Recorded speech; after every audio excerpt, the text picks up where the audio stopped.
इस साल की शुरुआत कितनी सुंदर हुई। हमारे सनातन परंपरा में त्योहार पे त्योहार, हर दिन एक त्यौहार, और उसमें भी जो नया साल शुरू होता है उसमें सबसे पहला जो बड़ा त्यौहार आता है वो मकर संक्रांति का होता है। और कुंभ का मेला था इस बार, और इस बार कवरेज भी ज़्यादा था। इस बार कुंभ मेले में घटनाओं का सिलसिला चलता ही रहा, जिसमें अच्छी और बुरी दोनों तरह की घटनाएं थी, दुर्भाग्यपूर्ण घटनाएं भी हुई। और उन्हीं में एक IIT बाबा, वो सबके आकर्षण का केंद्र है। आकर्षण का केंद्र ही कहेंगे उन्हें, क्योंकि कुछ लोग हालांकि उनसे नाराज़ हैं, लेकिन वो आकर्षित होकर ही नाराज़ हैं।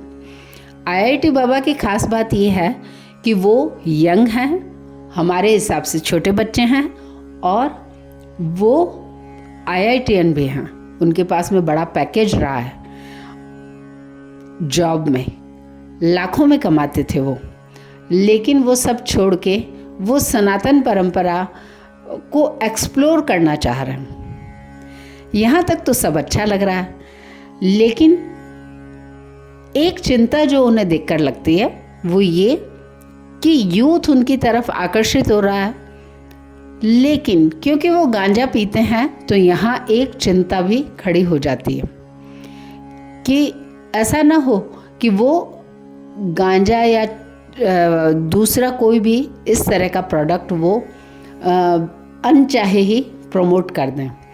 क्योंकि हमें नशे की ज़रूरत तब होती है जब हम किसी काम को तल्लीनता से करना चाहते हैं। तो इसके लिए या तो गुरु और शिष्य हो, जो कि इस कलयुग में संभव नहीं है, या फिर कोई नशा करना पड़े। जैसे मुझे माहौल बनाना होता तो मैं चाय पीती हूँ, 1 2 3 चाय के बाद में एकदम अपना काम करने के लिए मुझे स्पीड मिल जाती है और मैं अपना काम फिनिश कर पाती हूँ। मैंने खुद को चाय तक समेटा हुआ है, लेकिन मैं जानती हूँ कि मुझे इसे कम करना चाहिए, इसके साइड इफ़ेक्ट हैं। और किसी बाहरी साधन से हम खुद को तैयार करें, ये एक क्रिएटिव व्यक्ति को अच्छा नहीं लगता है, उसके लिए ये ठीक नहीं है। क्रिएटिविटी अंदर से ही होनी चाहिए। अंदर से मतलब मन से मतलब दिमाग से। एक विश्लेषण करके, किसी स्थिति विशेष का विश्लेषण करके हम जब सृजनात्मक होते हैं तो वो स्थिति हमारे लिए सबसे आइडियल होती है। वैसे तो देखा जाए तो प्लेटोनिक वर्ड एग्जिस्ट नोवेयर, वो बात किया है पश्चिम ने कि आदर्श स्थिति ये है वो है, लेकिन सनातन परंपरा में आदर्श स्थिति वही है जो हम इस क्षण में अपना सर्वोत्तम देकर खड़ी कर सकते हैं। वही स्थिति आदर्श स्थिति है। तो it's an on going process. ये ऐसे नहीं है कि आज बना दिया तो ये कोई स्विस बैंक नहीं है कि उसमें खाता खोल के सो गए हम तो हमें लगेगा आहा मेरे पास बहुत पैसे हैं। आदर्श स्थिति उस स्थिति का नाम नहीं है। और जहाँ तक IIT बाबा का प्रश्न है कि वो अक्सर अपने माता पिता से अपनी नाराज़गी दिखाते रहते हैं। बात ये थी कि जो उसने फैसला ले लिया, अब 34 साल की उम्र है उसकी, IIT वैसे कर रहा है वो, तो उसके ऊपर प्रेशर तो डाल नहीं सकते। और कौन माँ बाप चाहेगा कि भाई आपका बालक जो है वो बैरागी बने, जो एक ही लड़का हो। और तो देखो, क्या आप चाहते हैं कि वो वापस आ जाए फिर से? मैं तो चाहता हूँ कल ही आ जाए, और यदि कोई इस तरह के हालात हों तो मैं कोशिश तो करूँगा उससे मिलने की भी, ऐसी बात नहीं है। लेकिन सनातन परंपरा के समर्थक होने के नाते मैं उन्हें सलाह दूंगी, या किसी को भी उन्हें सलाह देनी चाहिए कि ये तो अच्छी बात है, ये भगवती की आप पर कृपा है कि आप एक जिसे कहते हैं कि ऐसे परिवार में जन्मे जहां आपने रिश्तों की कड़वी सच्चाई को देखा। जिन घरों में सब कुछ आपको सामान्य दिखता है, वो सामान्य होता नहीं है।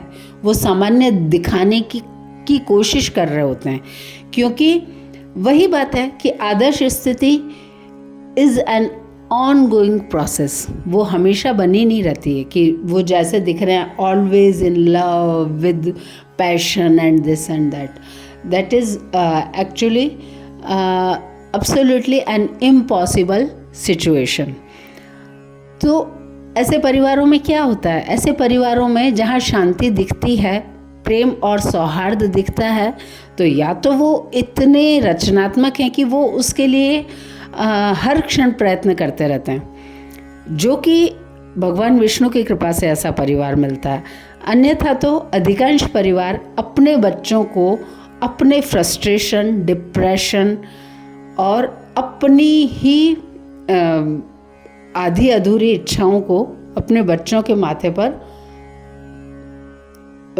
चढ़ा देते हैं, बोझ लाद देते हैं, और उनके बच्चे उसी बोझ को उचित समझकर, क्योंकि उन्हें इसी तरह से समझाया जाता है कि यही सही स्थिति है, यही आदर्श स्थिति है, और वो उसी को समझकर अपना कुछ नहीं जीते हैं और उस बोझ को लादे हुए अपना जीवन निकाल देते हैं, ये सोच के कि ये सबसे सही है।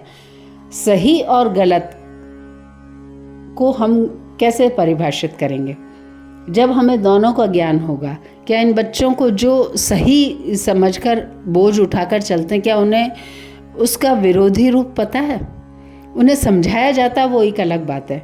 तो इस हिसाब से हम कह सकते हैं कि IIT बाबा को हर समय इस प्रकार से नाराज होना ठीक नहीं है। उन्हें तो धन्यवाद देना चाहिए कि वो उस स्थिति में खड़े हैं कि वो अपने निर्णय अपने जीवन के अपने समझ के अनुसार ले पा रहे हैं। Not everybody is that lucky. तो सबको भी पता है, मतलब यार ये कोई छुपी हुई चीज़ है क्या दुनिया में? लेकिन कह रहे हैं NDPS पे कार्रवाई